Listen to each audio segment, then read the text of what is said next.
మక్బూల్ ఫిదా హుసేన్ సెప్టెంబరు 17, 1915 జననం 1915 పందర్పూర్, మహారాష్ట్ర. ఎఫ్. హుసేన్ పేరుతో ప్రసిద్ధి. భారతదేశపు చిత్రకారుడిగా ప్రపంచ ప్రసిద్ధి గాంచాడు. దాదాపు 7 దశాబ్దాలుగా కళాకారుడిగా ప్రసిద్ధి. ఫోర్బ్స్ మేగజైన్ ప్రకారం భారతీయ పికాసో తన విజయవంతమైన ప్రస్థానంలో 1996లో వివాదాస్పదమైన సంఘటనలు చోటుచేసుకున్నాయి. 1970లో హిందూ దేవతామూర్తులను నగ్నంగా చిత్రీకరించాడని అభియోగం. ఇతను జూన్ 9, 2011న లండన్లో అక్కడి కాలమానం ప్రకారం తెల్లవారుజామున అర్ధరాత్రి 2:30కు అనారోగ్యంతో మరణించారు. హుసేన్ సులేమాని బోహ్రా కుటుంబానికి చెందినవాడు. ఇతడి తల్లి, హుసేన్ రెండో ఏటనే మరణించింది. తండ్రి రెండవ పెళ్లి చేసుకుని ఇండోర్ వెళ్లిపోయాడు. 1935లో హుసేన్ ముంబాయిలోని సర్ జె స్కూల్ ఆఫ్ ఆర్ట్స్లో చేరాడు. హుసేన్ సినిమా హోర్డింగుల పెయింటింగ్ ప్రారంభించాడు. ఆ తర్వాత క్రమక్రమంగా ప్రపంచ ప్రసిద్ధ చిత్రకారుడిగా ఎదిగాడు. ఫోర్బ్స్ మేగజైన్ భారతీయ పికాసోగా పేర్కొంది. తన విజయవంతమైన ప్రస్థానంలో 1996లో వివాదాస్పదమైన సంఘటనలు చోటుచేసుకున్నాయి. 1970లో హిందూ దేవతామూర్తులను నగ్నంగా చిత్రీకరించాడని అభియోగం. 96 ఏళ్ల నిండు జీవితం గడిపిన హుస్సేన్ జూన్ 9, 8, 2011న లండన్లో అక్కడి కాలమానం ప్రకారం తెల్లవారుజామున అర్ధరాత్రి 2:30కు అనారోగ్యంతో మరణించారు. మాతృభూమి అయిన భారత్కు తిరిగిరాలేని స్థితిలో ఆయన తనువు చాలించారన్న వార్త ఎందరికో ఎంతగానో బాధ కలిగించింది. మతపరమైన విషయాల్లో హుస్సేన్ సృజనాత్మక చిత్రకళా భాష ప్రజలకు అర్థం కాకపోవటమే దీనంతటికీ మూలం. షిరిన్ గంగూలీ. ఆయన మరణం ఆధునిక కళకు నష్టం. హిందూ దేవతల చిత్రాలు గీసే సమయంలో హుస్సేన్ పొరపాటు పడ్డారు. ఆయన ఆత్మకు అల్లా శాంతి చేకూర్చుగాక. బాల్ ఠాకరే, శివసేన అధినేత. నేను నా సొంత గడ్డ మీద కాలు మోపలేకపోతుండటం బాధాకరంగానే ఉంది. దీనికి కేవలం కొద్దిమందే కారకులు. నేనొక జానపద చిత్రకారుడిలాంటి వాణ్ణి. ప్రపంచంలో నాకంటూ ఎక్కడా స్టూడియో లేదు. ఎక్కడ అవకాశం దొరికితే అక్కడ కాన్వాస్ పెట్టుకోవటం, బొమ్మలేసుకోవటం, వెళ్ళిపోవటం, అంతే. నేనే నేరమూ చేయలేదు. నన్ను వ్యతిరేకించే వాళ్ళు చాలా కొద్దిమందే. నేను ఎందుకు తిరిగి రాలేనో వాళ్లకు తెలుసు. నేనేమీ రాజకీయ నాయకుడినో, సామాజిక ఉద్యమకారుడినో కాదు. నేనో కళాకారుడిని. నేను చేసే ప్రతి పని ఓ కళాత్మకమైన వ్యక్తీకరణే, కళాకారుడి ప్రకటనే. దేశవ్యాప్తంగా నా మీద దాదాపు 900 కేసులున్నాయి. ఇంత పెద్ద వయసులో ఎక్కడెక్కడో కోర్టుల చుట్టూ ఎక్కడ తిరుగుతాను. గత 12 ఏళ్లుగా మా లాయర్కు నెలనెలా 60-70 వేలు కడుతూనే ఉన్నా. నేను భారత్కు దూరం కాలేను. హుస్సేన్. ఆయన శాశ్వతంగా వెళ్ళిపోక మునుపే పంపించేశాం, తరిమేశాం. భయపెట్టి, బెదిరించి, మెడమీద కత్తిపెట్టి, ఒక కళాతపస్విని పొలిమేరలు దాటేదాకా తరిమి కొట్టాం. ఆయన జీవిత చరమాంకంలో ఊపిరి సలుపుకోలేనన్ని కేసులు. బతుకు భయం, దిక్కు వెదుక్కొని పారిపోవాల్సిన పరిస్థితి. చంపేస్తామని బెదిరించారు. చనిపోయాడుగా. ఇప్పుడేం చేస్తాం.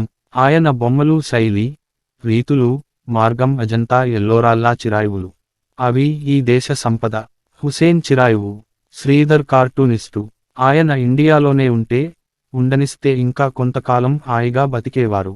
మనం ఇచ్చిన పద్మశ్రీ, పద్మభూషణ్, పద్మవిభూషణ్లు ఆయనకు తక్కువే. ఆధునిక భారతీయ చిత్రకళకు అంతర్జాతీయ ఖ్యాతి తెచ్చిన హుస్సేన్ను భారతరత్నతో సత్కరిస్తే మన సమాజం తనను తాను సంస్కరించుకున్నట్లే. శంకర్ కార్టూనిస్టు. ప్రస్థానం 1940, 1965. 1940 ఆఖరులో హుసేన్ ప్రసిద్ధి చెందాడు. ఫ్రాన్సిస్ న్యూటన్ సౌజా స్థాపించిన ప్రోగ్రెసివ్ ఆర్టిస్ట్స్ గ్రూపులో 1947లో చేరాడు. 1952లో ఇతడి మొదటి ప్రదర్శన జ్యూరిచ్ నగరంలో జరిగినది. తరువాతి సంవత్సరాలలో యూరప్, అమెరికాలో పలు ప్రదర్శనలు ఇచ్చాడు. 1955లో ఇతనికి పద్మశ్రీ పురస్కారం లభించినది. 1965, 1990. 1967లో through the eyes of a painter అనే సినిమా నిర్మించాడు. దీనికి బెర్లిన్ సినిమా ఉత్సవంలో బంగారు ఎలుగుబంటు అవార్డు లభించింది. F. Husain. Pablo Picasso. 1971 Sao Paulo biennale లో ప్రత్యేక ఆహ్వానితుడు. 1973లో పద్మభూషణ పురస్కారం, 1986లో రాజ్యసభ సభ్యుడిగా నామినేట్ చేయడ్డాడు. 1991లో పద్మ విభూషణ పురస్కారం లభించింది. 1990 నేటి వరకు భారత్లో అత్యధిక పారితోషకం తీసుకున్న కళాకారుడిగా పేరుగాంచాడు. ఈ మధ్యన జరిగిన క్రిస్టీ యొక్క వేలంలో $20 లక్షలు లభ్యమయ్యాయి. ఇతను కొన్ని సినిమాలను నిర్మించాడు. గజ, గామిని మాధురీ దీక్షిత్ నటి, Meenakshi, a tale of three cities తాబునటి. ఇతడి స్వీయ చరిత్ర autobiography the making of the painter. Peabody Essex museum PEM, సమ్, రా, మసాచుసెట్స్లో 2006 నవంబరు 4 నుండి 2007 జూన్ 3 వరకు హుసేన్ మహాభారతపై గీచిన పెయింటింగ్లు ప్రదర్శింపబడ్డాయి. 92 సం వయస్సులో ఇతనికి రాజా రవివర్మ పురస్కారం కేరళ ప్రభుత్వంచే ఇవ్వబడింది. ఈ అవార్డుకు వ్యతిరేకంగా కేరళలో సంఘ్ పరివార్ సంస్థలు గళం విప్పాయి. కేరళ కోర్టులో కేసులు కూడా వేశారు. కేరళ కోర్టు తుది తీర్పు విడుదలయ్యేంత వరకు ఈ అవార్డుపై స్టే విధించింది. వివాదాలు. పద్మశ్రీ పురస్కారం. 1990లో హుసేన్ చిత్రాలు పలు వివాదాలు సృష్టించాయి. హిందూ దేవతా చిత్రాలను అర్ధనగ్నంగాను అసభ్యంగాను చిత్రించాడని అభియోగం.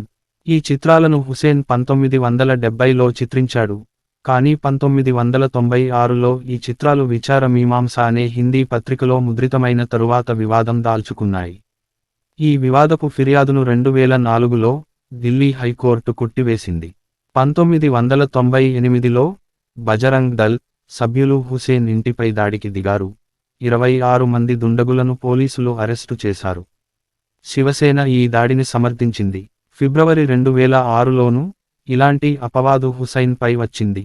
తాను ఎప్పటికీ కూడా భారతీయ చిత్రకారుడినే అని, తన జన్మభూమి భారత్ అని, స్వదేశంతో సంబంధాలను తెగతెంపులు చేసుకునే ప్రసక్తే లేదని, తానెప్పటికీ కూడా భారతదేశంలో జన్మించిన వ్యక్తినేనని ఎం.ఎఫ్. హుస్సేన్ పునరుద్ఘాటించారు.